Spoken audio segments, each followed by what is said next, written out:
الرحیم نحمدہ و نصلی علی رسولہ الکریم۔ ہر انسان نے موت کا ذائقہ چکھنا ہے، تو مسلمان کے لیے موت کے وقت شریعت کے کیا احکامات ہیں، اس کو مسنون طریقے سے شریعت کے حکم کے مطابق غسل کیسے دینا ہے اور اس کو مسنون طریقے سے کفن کیسے دینا ہے، تو اس کا طریقہ ہم ابھی پریکٹیکل آپ کے سامنے بیان کریں گے۔ تو اس سے پہلے کچھ موت کے وقت کے جو اسلامی شرعی احکامات ہیں ان کا تذکرہ ہوگا۔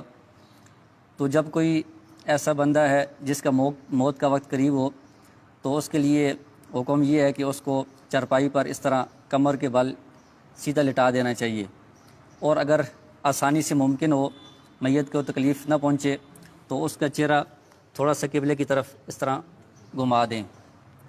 اور اگر اس سے اس کو تکلیف ہو رہی ہو تو پھر اس کو اسی طرح سیدھا ہی رہنے دیں۔ اور جو بندہ اس کے پاس بیٹھا ہے، ایک بندہ یا دو بندے، تو ان کے لیے حکم یہ ہے کہ وہ اس کو کلمہ کی تلقین کریں گے۔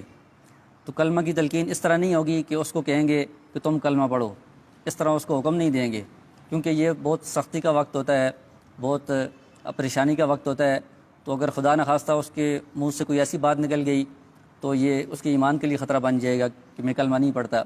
تو اس لیے اس کو حکم نہیں دینا ہے، بلکہ کلمہ کی تلقین کا مطلب یہ ہے کہ اس کے سامنے جو پاس بیٹھے ہوئے لوگ ہیں وہ خود اونچی آواز سے کلمہ پڑھنا شروع کر دیں گے۔ تو اشہد ان لا الہ الا اللہ و اشہد ان محمد عبدہ و رسولہ، یہ اس کے پاس اونچی آواز سے کہنا شروع کریں گے، تو اس کو بھی اس سے توفیق ہوگی، وہ بھی آہستہ آہستہ کلمہ پڑھنا شروع کر دے گا۔ اور ایک مرتبہ جب اس نے کلمہ پڑھ دیا ہے تو اب اس کے بعد بار بار اس کو تاکید نہیں کرنی چاہیے، کیونکہ جب ایک مرتبہ اس نے کلمہ پڑھ لیا ہے تو اب یہ اس کا آخری کلمہ ہو گیا ہے۔ تو اب اسی پر اگر اس کی وفات ہو جاتی ہے تو حدیث میں آتا ہے کہ من کان آخر کلامی لا الہ الا اللہ محمد رسول اللہ دخل الجنہ، جس کا آخری کلمہ یہ ہوگا تو وہ ضرور جنت میں داخل ہوگا۔ تو جب ایک مرتبہ اس نے یہ کلمہ پڑھ دیا تب اس کے ساتھ کوئی اور بات چیت نہیں کرنی ہے کہ اس کا آخری کلمہ یہی ہونا چاہیے۔ اور جو قریب بندے بیٹھے ہیں ان میں سے اگر کسی کو سورہ یاسین زبانی یاد ہو یا کوئی دیکھ کر پڑھنا چاہے تو وہ بھی اس کے پاس پڑھنی چاہیے، کیونکہ سورہ یاسین پڑھنے کی وجہ سے جو روح نکلنے کے وقت سختی ہوتی ہے اس میں کمی آتی ہے، روح نکلنے میں آسانی ہوتی ہے۔ تو جب روح نکل جائے گی تو اس کے بعد سب سے پہلے یہ کریں گے کہ میت کا جو چہرہ ہے اور سر ہے، کوئی پٹی لے کر اس کے سر کو، چہرے کو اس طرح باندھ دیں گے، جبڑوں کو، کہ اس کا منہ بالکل بند ہو جائے، اور اس کی جو آنکھیں ہیں اگر کھلی ہیں تو آرام سے ان کی آنکھوں کو بند کر دیں گے۔ اور اس کے بعد جو اس کی بازو ہیں وہ اگر اوپر ہیں یا اس طرح ہیں تو ان کو ہم سیدھا کر دیں گے بالکل، ٹانگیں اگر اوپر ہیں تو ان کو بھی بالکل سیدھا کر دیں گے۔ تو یہ روح نکلنے کے بعد صرف سب سے پہلا کام یہ کریں گے۔ جی، پاؤں کے انگوٹھے بھی اگر وہ ضرورت پڑے، اگر کھلے ہوئے ہیں تو ان کو بھی باندھ دیں، ورنہ ٹانگیں اور بازو یہ سیدھے کر لیں اور آنکھوں کو بند کر دیں، اور جو جبڑے ہیں ان کو اس طرح باندھ دیں کہ منہ آپس میں بند ہو جائے۔ اس کے بعد میت کو غسل دینا ہے، تو میت کو غسل دینا شریعت میں صرف ایک مرتبہ واجب ہے، یعنی میت کو غسل دینا اس کا حکم یہ ہے کہ یہ واجب ہے، اور یہ میت کا غسل صرف ایک مرتبہ ہے۔ ہمارے ہاں جو رواج ہے بہت سارے علاقوں میں کہ 2 مرتبہ غسل دیا جاتا ہے، ایک مرتبہ شروع میں دیتے ہیں وفات کے بعد، اور ایک مرتبہ جنازے سے پہلے دوبارہ دیتے ہیں۔ تو یہ شرعی طور پر ٹھیک نہیں ہے، کیونکہ غسل دیتے وقت میت کو بہت الٹنا پلٹنا پڑتا ہے، اس کو بہت ذرا سے تکلیف ہوتی ہے، تو یہ اس کے ساتھ ظلم ہے۔ تو ایک مرتبہ غسل کافی ہے، شروع میں دے دی ہے تو اب جنازے سے پہلے دوبارہ غسل دینے کی ضرورت نہیں ہے۔ تو غسل دینے کے لیے ہم کیا کریں گے کہ اس طرح ایک تختہ جو ہے یہ غسل والا، جو عام طور پر مساجد میں رکھا ہوتا ہے، یا اگر تختہ میسر نہیں ہے تو کوئی بھی ایسی لکڑی کی چیز یا خالی زمین پر بھی اس کو لٹا سکتے ہیں۔ تو اس سے پہلے یہ جو تختہ ہے، میت کو لٹانے سے پہلے اس تختے کو 3 مرتبہ دھو لینا چاہیے، پانی سے دھو لیں، اس کو صاف کر لیں۔ اس کے بعد اگر خوشبو کی دھونی اس کو دی جاتی ہے، اگر آسانی سے ممکن ہو تو دے لیں، ورنہ پانی سے اس کو دھو کر صاف کر لینا کافی ہے۔ پھر اس کے بعد میت کو لا کر اس کپڑے پر، اس تختے پر لٹایا جائے گا، اور پھر اس کے بعد میت کا جو ستر ہے اس کو ایک موٹے کپڑے سے ڈھانکا جائے گا۔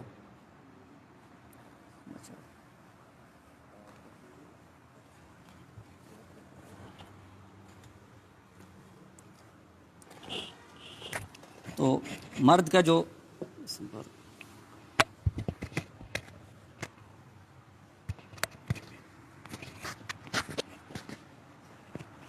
مرد کا سطر ناف سے لے کر گھٹنے تک ہے، تو ناف سے اوپر یہ موٹا کپڑا ہونا چاہیے اور گھٹنے سے نیچے تک ہونا چاہیے، اور خواتین کا سینے سے اوپر تک ہونا چاہیے اور گھٹنے سے نیچے تک ہونا چاہیے کپڑا۔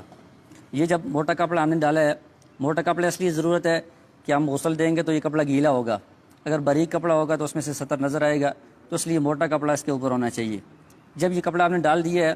اب جو میت کے کپڑے ہیں ان کپڑوں کو ہم اتار دیں گے۔ تو کپڑوں کو اسی طرح اتارنا تو ممکن نہیں ہے، میت سے بہت مشکل ہوتا ہے، تو اس کا طریقہ یہ ہے کہ اس کو آپ کاٹ دیں۔ تو کاٹنے کے لیے کینچی لے کر یہ جو قمیض ہے اس کو یہاں سے کٹ لگا دیں، بازو کو ادھر سے کٹ لگا دیں، ادھر سے بھی دونوں کو، قمیض کو بھی نیچے سے اور بازو کو بھی کٹ لگا دیں، اور اس کو پھر اس طرح اوپر نکال لیں، گلے سے باہر نکال لیں۔ اسی طرح اور یہ جو سطر والا کپڑا رکھا ہوا ہے، اس کپڑے کے نیچے ہاتھ ڈال کر اس کا ازار بند کھول دیں گے، اور نیچے کی طرف سے اس کی جو شلوار ہے اگر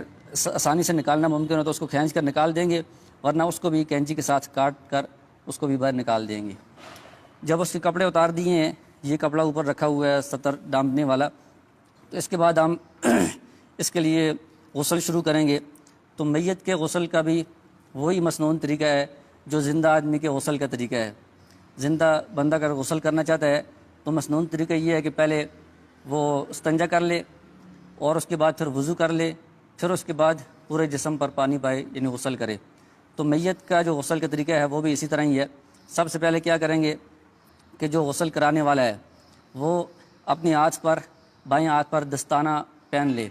جو عام طور پر ڈاکٹر حضرات استعمال کرتے ہیں، وہ دستانہ مل جائے وہ پہن لیں۔ اگر وہ نہ ملے تو کوئی بھی کپڑا لے کر اس کو ہاتھ کے ساتھ باندھ لیں، چھوٹا کپڑا ہو، کوئی چھوٹا رومال ہو، اس کو ہاتھ کے ساتھ اس طرح باندھ لیں، موٹا کپڑا ہونا چاہیے۔ تو ہاتھ کے ساتھ جب کپڑا باندھ لیا ہے، اس کے بعد پھر پانی آپ کے پاس پہلے سے موجود ہوگا، پانی نیم گرم ہونا چاہیے، بہت ٹھنڈا بھی نہ ہو، بہت ذرا گرم بھی نہ ہو، نیم گرم پانی کے پہلے سے انتظام کر لیں۔ تو اس میں مگے میں پانی لے کر بایاں ہاتھ اس کپڑے سے نیچے اس طرح ڈال کر پانی بھی ڈالیں گے اس طرح، اور اس کا استنجا کرا دیں گے۔ جب استنجا کروا دیا ہے، اچھی طرح اس کو صاف کر دیا ہے، اس کے بعد دوسرا مرحلہ یہ ہے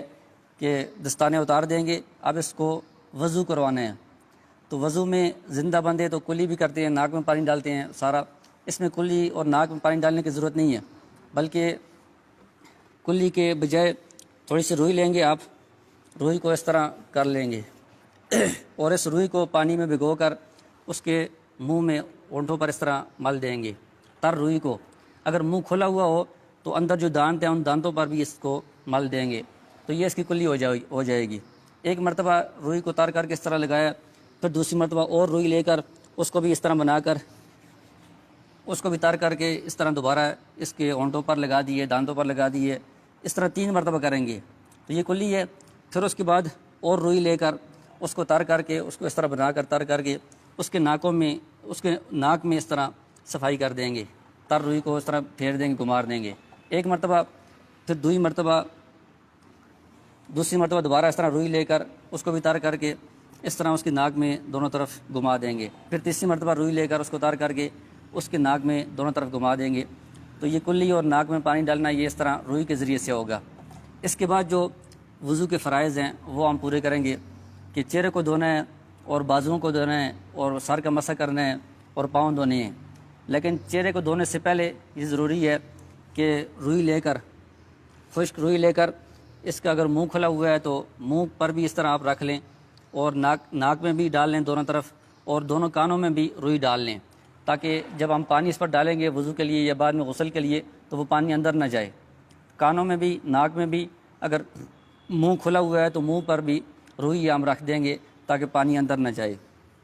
تو اب وضو میں اس کے چہرے کو پانی ڈال کر، چہرے کو ہم اس طرح پانی ڈال کر دھو دیں گے، تو یہ وضو کا ایک فرض پورا ہو جائے گا۔ اس کے بعد بازوؤں کو دھونا ہے، تو پہلے دائیں بازو کو اس طرح اٹھا کر 3 مرتبہ کونیوں سمیت جس طرح وضو میں دھوتے ہیں اس طرح ہم دھوئیں گے۔ پھر اس کے بعد بائیں بازو کو اس طرح اٹھا کر کونیوں سمیت 3 مرتبہ دھو لیں گے۔ اس کے بعد پھر جو غسل کرانے والا ہے وہ اپنے ہاتھ کو گیلا کر کے اس کے سر پر اس طرح مسح کر دے گا۔ پھر اس کے بعد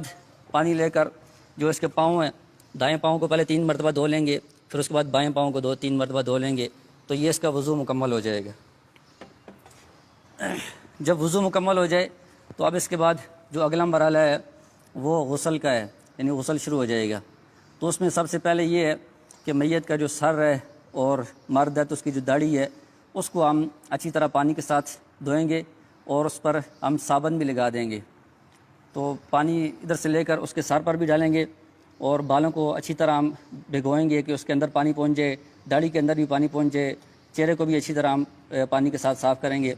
جب یہ سر اور داڑھی اور چہرہ اچھی طرح صاف ہو جائے اس پر پھر صابن بھی لگا لیں گے، صابن کے ساتھ دوبارہ اس کو ہم دھو لیں گے۔ اس کے بعد پھر ہم اس مردے کو بائیں کروٹ پر لٹائیں گے۔ بائیں کروٹ پر اس لیے لٹائیں گے کہ دائیں طرف سے ہم اوپر پانی ڈالیں گے۔ تو اب ہم اس کو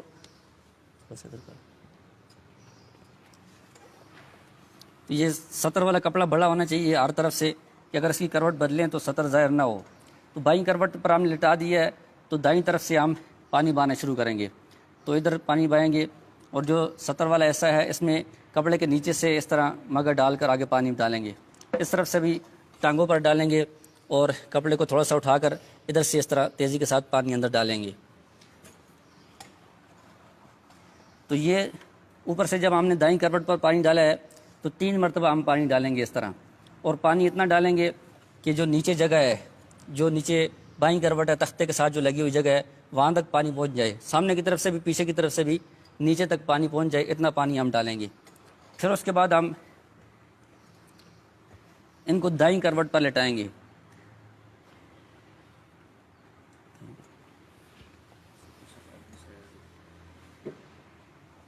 دائیں کروٹ پر جب لٹا دی ہے تو اب بائیں کروٹ اوپر ہو گئی ہے، اس پر ہم اسی طرح 3 دفعہ پانی بہائیں گے، یہاں سے شروع کریں گے اور ادھر کپڑے کے نیچے سے پانی ڈالیں گے اور اس طرح ٹانگوں پر بھی پانی ڈالیں گے اور کپڑے کے نیچے سے یہ سارا جو جسم ہے یہ 3 مرتبہ اس کو بھگونا ہے۔ اتنا پانی ڈالنا ہے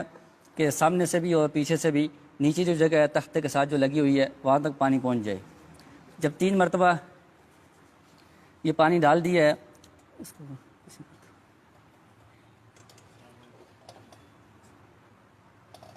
تو اب سر پر تو ہم نے صابن لگا دی ہے، چہرے پر بھی صابن لگا دی ہے، داڑھی پر بھی لگا دی ہے، جو باقی جسم ہے اس پر بھی اگر صابن لگانے کی ضرورت ہو تو اس پر بھی صابن لگا لیں۔ جو سطر والا ایسا ہے اس پر صابن لگانے کے لیے پھر ہاتھ پر دستانہ یہ کپڑا باندھنا ضروری ہوگا، اور باقی جسم پر بھی صابن لگا لیں۔ جب صابن لگا لیا ہے اس کے بعد یعنی 3 دفعہ تو ہم نے پہلے پانی ڈالا تھا، صابن لگانے کے بعد اب ایک اور دفعہ اصل جو مسنون طریقہ ہے وہ تو یہ ہے کہ پانی میں کافور ایک خوشبو ملتی ہے، وہ ملا کر اس پانی کے ذریعے سے آخری مرتبہ صابن لگانے کے بعد اس پورے جسم پر پانی ڈال دینا چاہیے۔ اگر کافور والا پانی نہیں ملتا تو وہی پانی جو ہمارے پاس پہلے سے موجود ہے نیم گرم پانی وہ ہم ڈالیں گے۔ تو اس مرتبہ صرف ہم ایک طرف ہی ڈالیں گے کہ اس کو اب بائیں کروٹ کی طرف لٹا کر اس طرف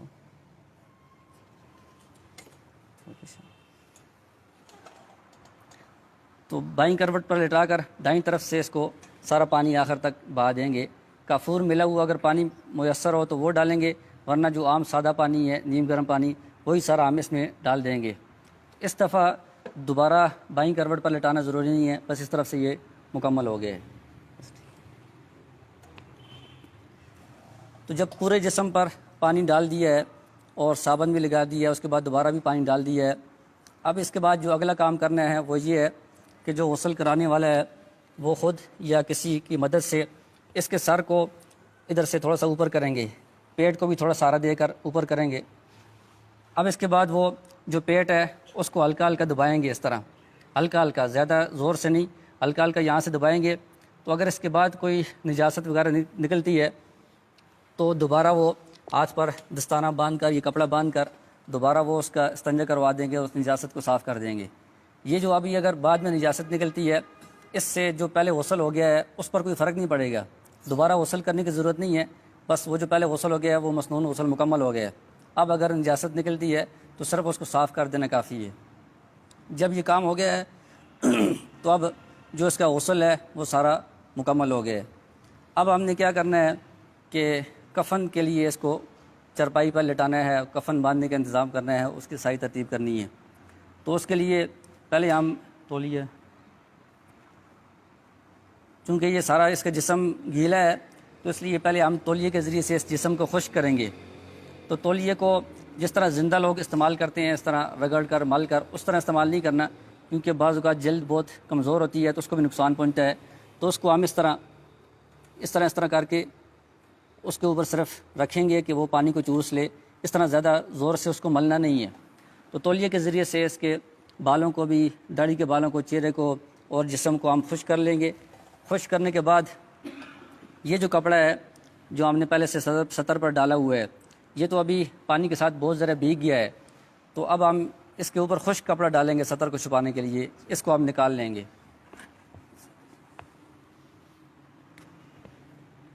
تھوڑا اس طرح پیرنگل ہوتے ہیں۔ تو یہ کپڑا بھی اتنا ہونا چاہیے کہ ناف سے لے کر گھٹنے تک جو سطر ہے وہ چھپ جائے۔ تو یہ خشک کپڑا جب آپ نے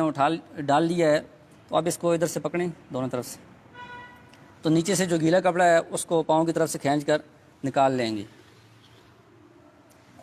تو اب جو گیلا کپڑا ہے وہ نکال لیا ہے، یہ خشک کپڑا اس کے اوپر آ گیا ہے اور اس کے جسم کو بھی تولیے سے خشک کر دیا ہے۔ اب ہم اس کو اٹھا کر جو کفن ہم نے پہلے سے بچھایا وہ ہوگا اس پر رکھیں گے اور کفن کو باندھنے کا انتظام کریں گے۔ تو کفن کو کیسے بچھانا ہے پہلے اور اس کے اوپر میت کو کیسے لٹانا ہے، کیسے باندھنا ہے، تو وہ ہم چرپائی پر اس کی پریکٹس کریں گے۔ ٹھیک ہے، ہاں اسی اٹھو